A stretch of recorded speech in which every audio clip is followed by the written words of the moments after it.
오늘 주님의 말씀을 통해서 마지막 때를 넉넉히 이길 힘을 얻게 되시기를 축원드립니다. 마태복음 24장은 수많은 이 땅의 청춘들에게 도전을 주었던 말씀입니다.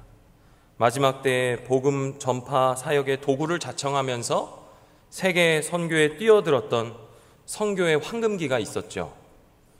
오늘 이 24장 1절부터 14절까지의 말씀은 세계 복음화라는 놀라운 비전뿐 아니라 예수께서 통치하시는 하나님 나라는 과연 어떻게 시작하는지를 우리에게 가르쳐주는 귀한 말씀입니다. 지난주 우리는 예루살렘을 애타게 부르시면서 이 예루살렘 성전이 주님의 집이 아닌 너희의 집, 다시 말해 하나님의 집이 아닌 사람들의 집이 되어버린 그 성전이 황폐하게 될 것이라는 예수님의 선언의 말씀을 살펴봤습니다. 그리고 오늘 예수님은 제자들과 함께 그 성전을 나오셔서 감람산을 향하여 가고 계십니다.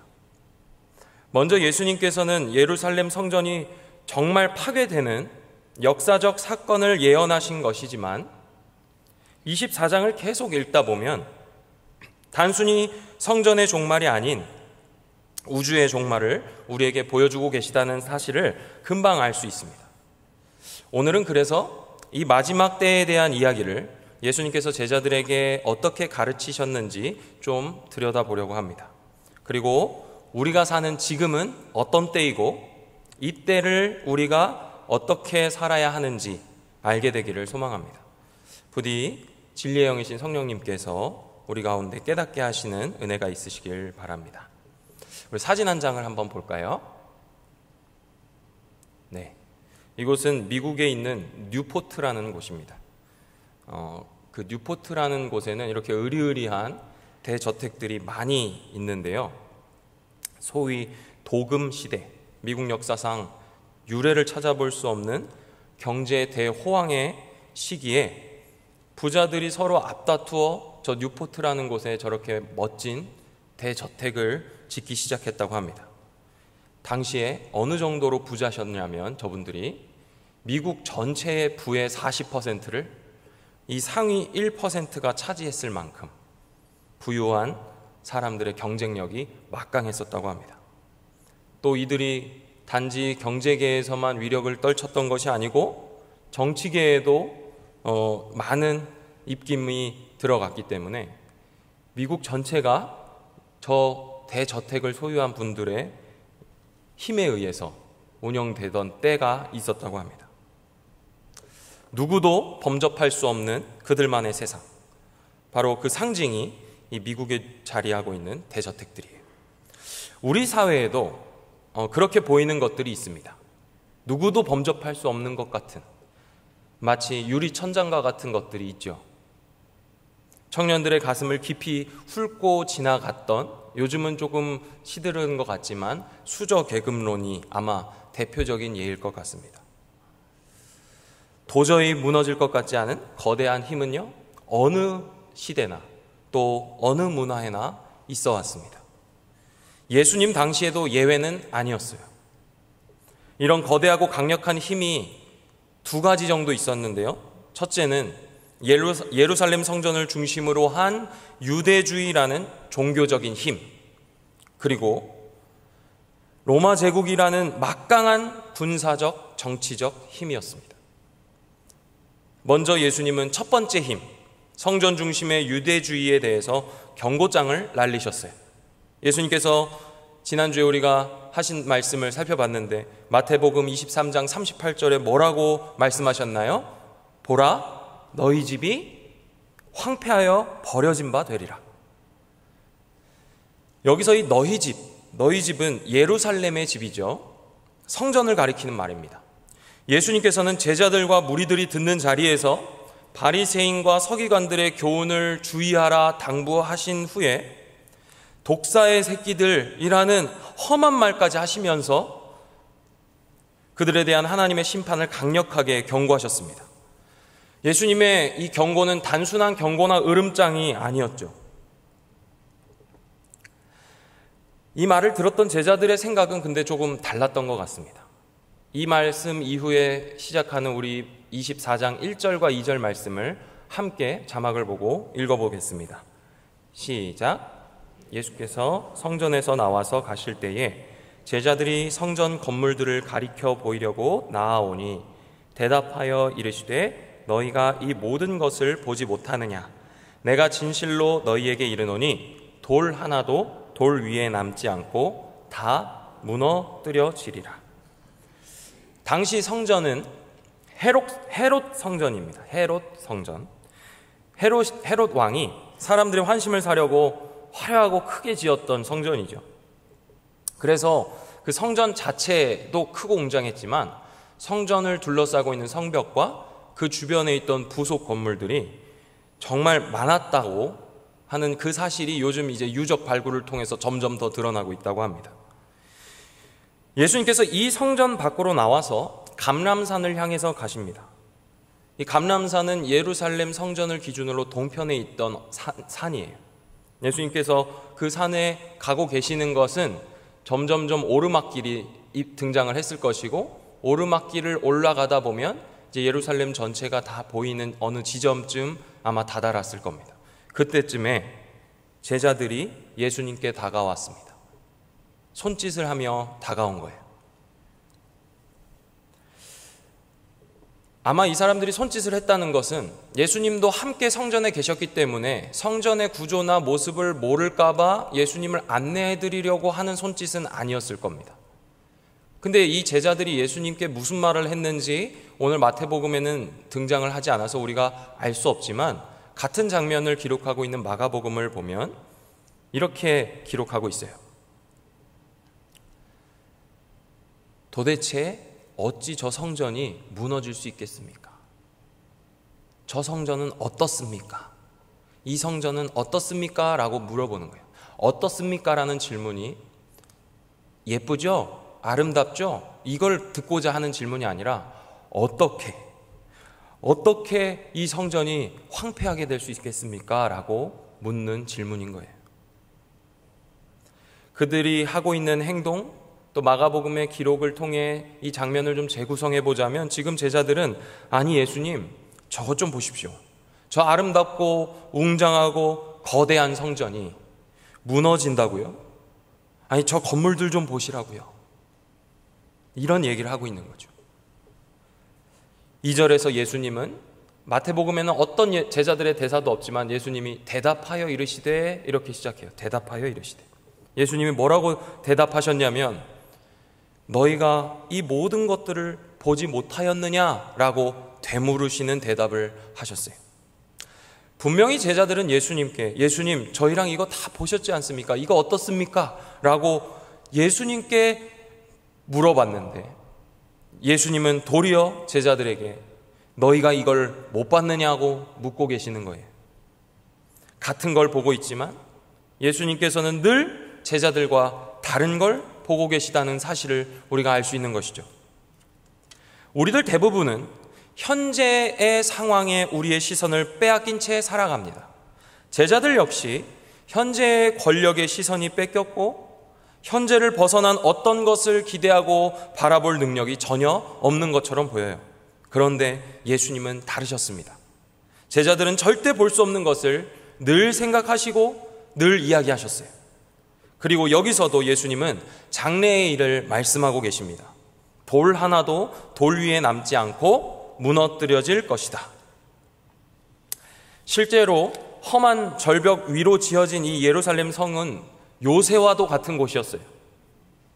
그러나 결국 주 70년, 예수님께서 부활하시고 승천하신 한 40년이 흐른 시점에 이르렀을 때 제1차 유대 로마 전쟁이 일어났어요.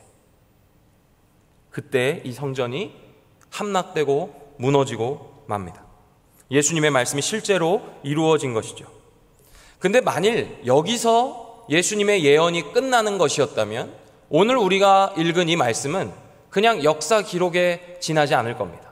그저 예수님이 한 40년 먼저 예언하셨고 40년 뒤에 실제로 일어났더라 하는 역사 기록에 지나지 않을 거예요. 그런데 이 말씀이 오늘 우리에게 울림이 있는 이유는 단지 거기서 끝나는 말씀이 아니기 때문이겠죠. 예수님의 말씀이 실제로 이루어졌지만 거기서 끝나지 않고 오늘 우리에게까지 울림이 있습니다. 제자들에게 쉽게 납득하기 어려운 일이었을 수도 있어요. 그래서 예수님의 이 말씀이 마치 그냥 선전포고 후에 기존 세력가들을 다 개혁하려는 어떤 예수님의 말로만 생각했을 수도 있습니다. 그러나 예수님은 성전 파괴라는 사건을 통해서 과거와의 결별을 선포하고 계시는 겁니다. 단순한 분풀이가 아니라 또는 단지 가까운 미래에 벌어질 예루살렘 성전의 파괴를 예언하는 정도가 아니라 예수님께서는 아주 단호하고 분명하게 옛 질서의 종식을 말씀하고 계시는 겁니다. 성전이 파괴된다? 당시 유대인들뿐 아니라 제자들 역시 상상하지도 못할 일이었을 거예요. 아니 어쩌면 사람들만 바뀌어도 충분하지 않을까요, 예수님? 바리새인이나 서기관들 대신에 우리가 그 자리에 올라가면 그것으로도 충분하지 않을까요? 라고 생각했을 수도 있어요. 왜요? 예수님이 붙잡히시기 전날까지도 제자들은 무엇 갖고 다투었습니까? 천국에서 누가 크냐 가지고 다투었지 않습니까? 기존 권력자들을 대신해서 자신들이 그리스도와 함께 다스리는 어떤 세상을 생각하며 예수님께 묻고 있는 것일 수 있다는 거죠. 그런데 성전이 무너진다니. 제자들은 두 가지 질문이 생겨났습니다. 첫 번째는 도대체 그때가 언제입니까? 그리고 또 그때에는 무슨 일이 일어납니까?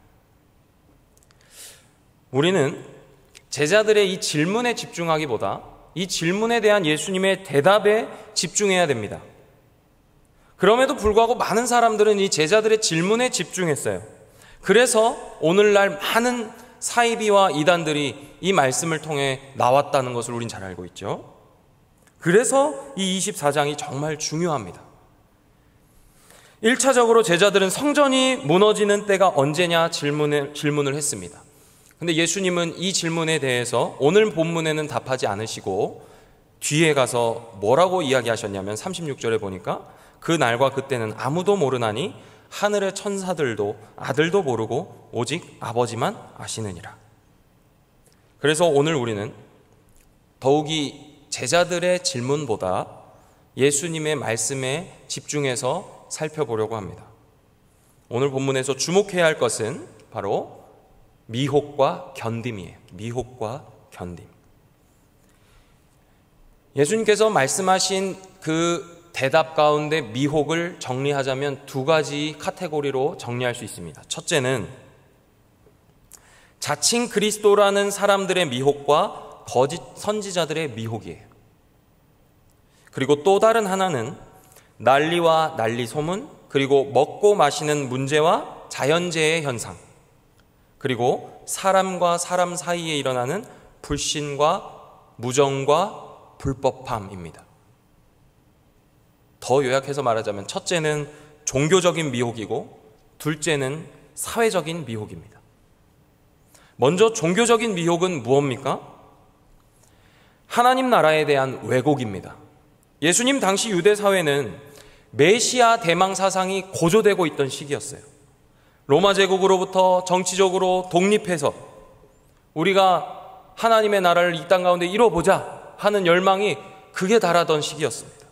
그랬기 때문에 처음에 무리들이 예수님을 향해 환호성을 외쳤던 것이죠. 그래서 당시 유대 기록에도 보면 자칭 그리스도인이라는 사람들이 많이 일어났다, 내가 메시아다 하는 사람들이 많이 일어났다라는 기록이 있습니다. 그런데 유대인들이 소망하던 그리스도는 정치적인 독립을 넘어서 단지 그냥 로마로부터 독립하는 수준의 메시아가 아닌 유대인들이 세상을 다스리도록 하는 그리스도를 바라고 있었어요. 유대인들의 율법의 왜곡은 이방의 빛의 사명을 망각하게 했습니다. 하나님 나라를 민족적 정체성 안에만 가둬둔 거예요. 이방인이 유대인이 되어야 하는 굴레를 씌우는 방식으로 하나님의 말씀을 곡해한 것이죠. 그렇기 때문에 그리스도에 대한 잘못된 지식, 이 지식은 민족주의적 종말관을 낳았고 또 종교적으로 뭉쳐서 민족적으로 뭉쳐서 우리가 어떻게 잘 해보자 하는 속임수로 여겨졌던 겁니다. 하나님 나라를 자기 민족 중심적으로 생각하는 것입니다.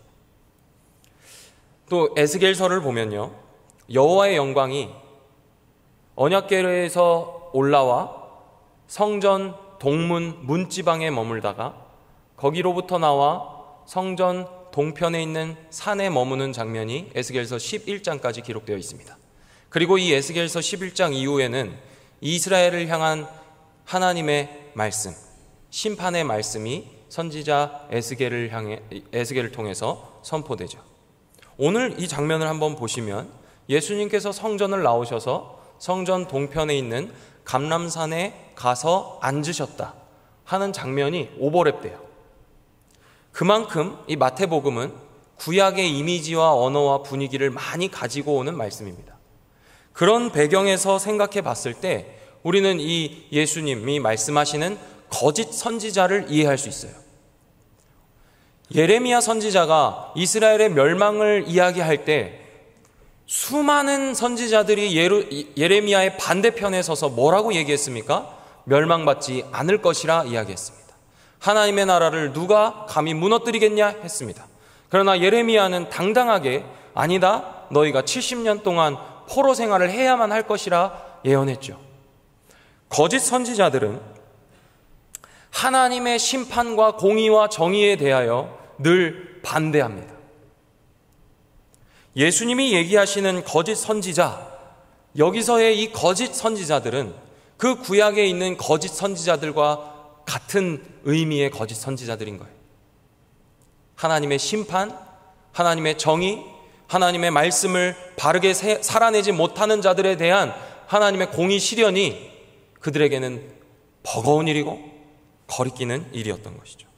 또 신약에서는 거짓 선지자들이 어떻게 그려지냐면요, 마술을 하는 자들로 묘사가 됩니다. 대표적으로 사도행전 13장에 바울이 바보라고 하는 곳에 도착했을 때 바예수라 하는 히브리 거짓 선지자를 만나는데 그가 많은 마술을 행했다라는 기록이 사도행전에 남아있어요. 마술행위, 어떤 환상적인 일, 특별한 기적, 그런 일들로 사람들의 마음을 빼앗고 자기 사람들로 만들어서 무언가 일을 해보려고 하는 일, 그 일을 예수님께서는 지금 경계하고 계시는 것이죠. 두 번째 미혹은 사회적인 미혹입니다. 본문 6절과 7절을 우리 한번 함께 읽어보도록 하겠습니다. 마태복음 24장 6절에서 7절 말씀 같이 읽겠습니다. 시작.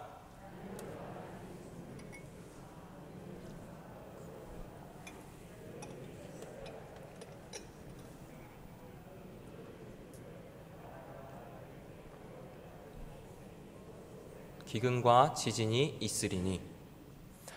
여기 난리라고 번역된 말은요, 전쟁을 뜻합니다. 전쟁.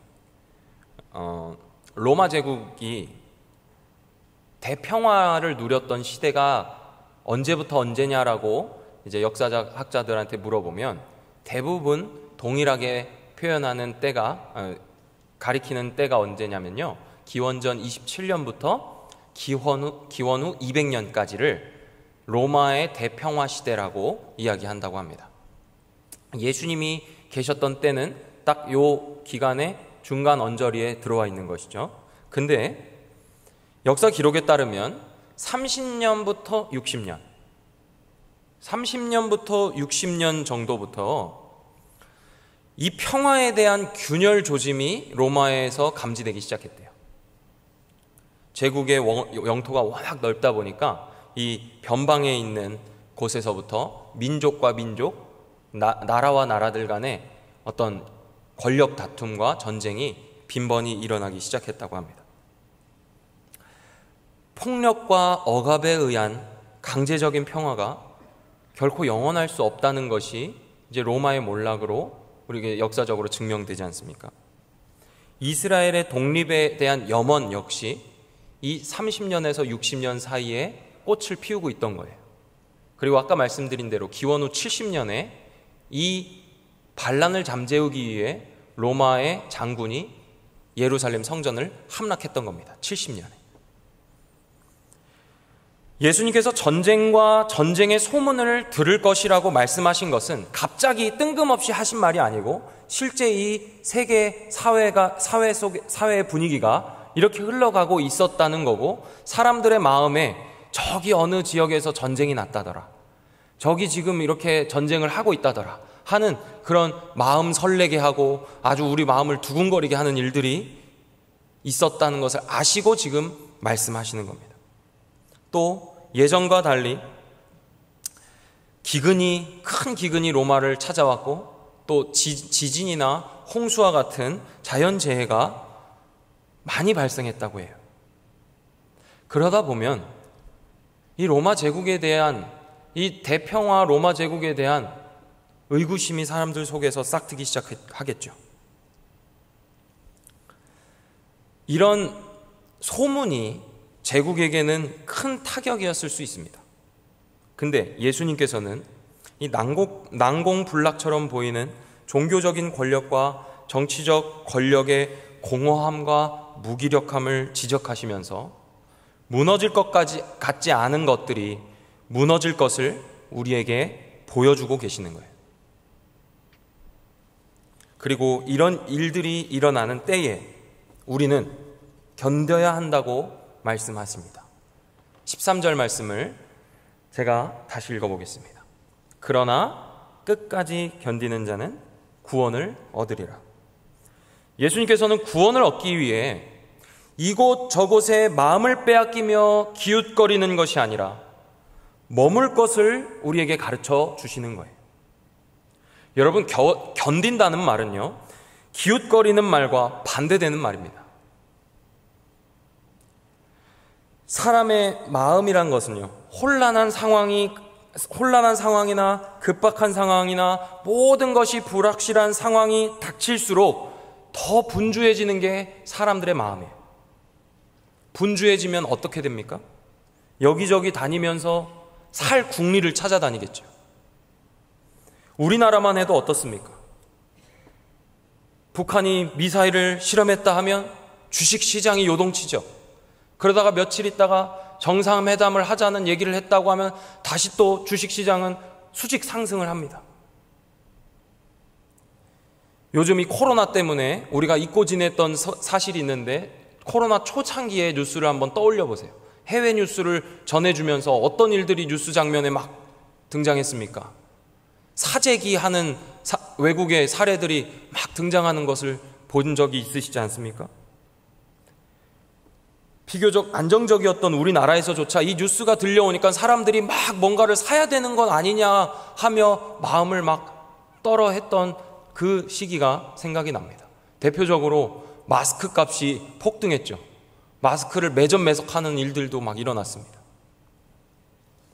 여러분, 견디는 것은요, 이런 모든 분주함 속에서 잠잠하게 멈춰 있는 건 아니에요. 움직이지 않고 꼼짝 말라는 것이 아닙니다. 무슨 뜻인가요? 예수님의 말씀을 기억하여 거기 머물라는 말이에요.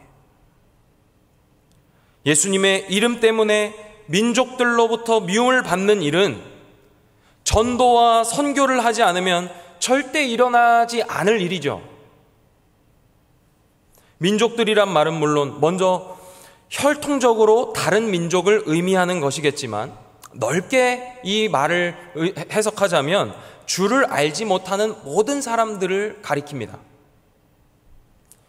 그러면 이 일은 해외에 나가서 벌어지는 일만이 아니라 우리나라, 또 우리 동네, 우리 가족 안에서도 일어날 수 있는 일인 거예요. 민족들로부터 미움을 받을 것이다.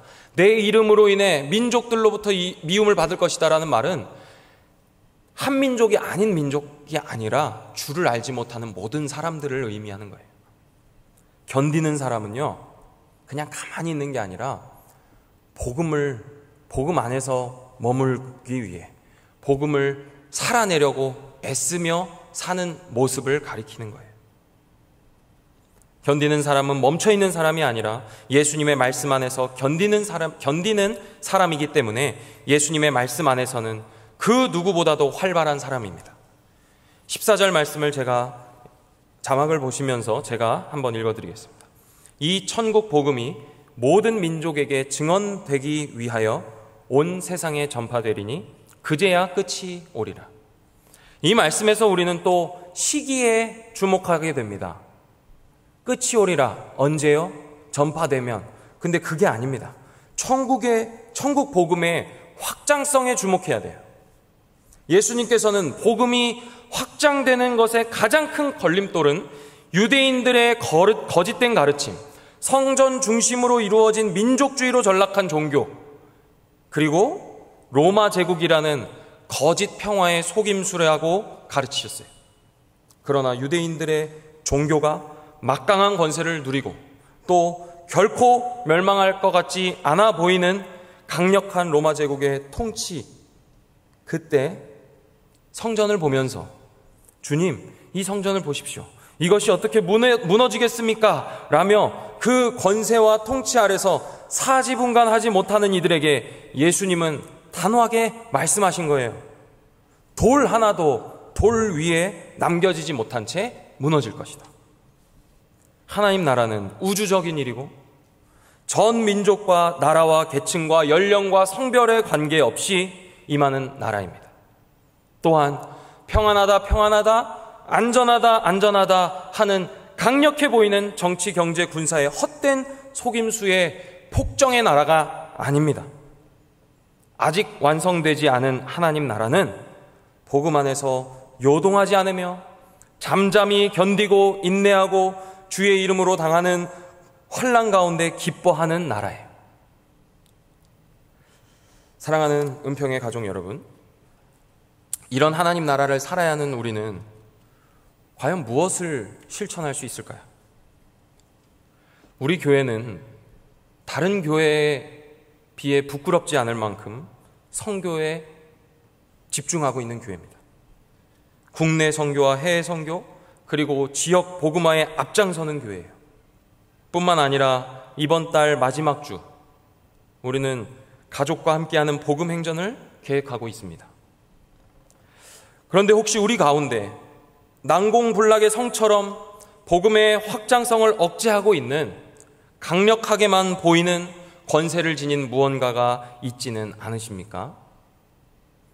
이건 무너지지 않을 거야 생각하고 있는 것들이 혹시 있지 않으시냔 말입니다. 어떤 게 있을까요?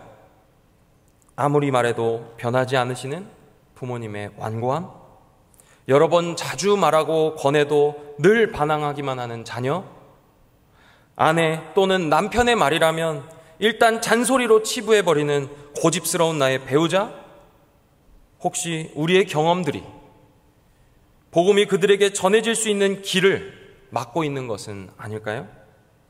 그래서 저는 한 가지 여러분들에게 도전하고 싶습니다. 우리 모두 사랑하는 가족에게 그 사랑하는 마음을 담아서 복음을 전해보시면 좋겠습니다.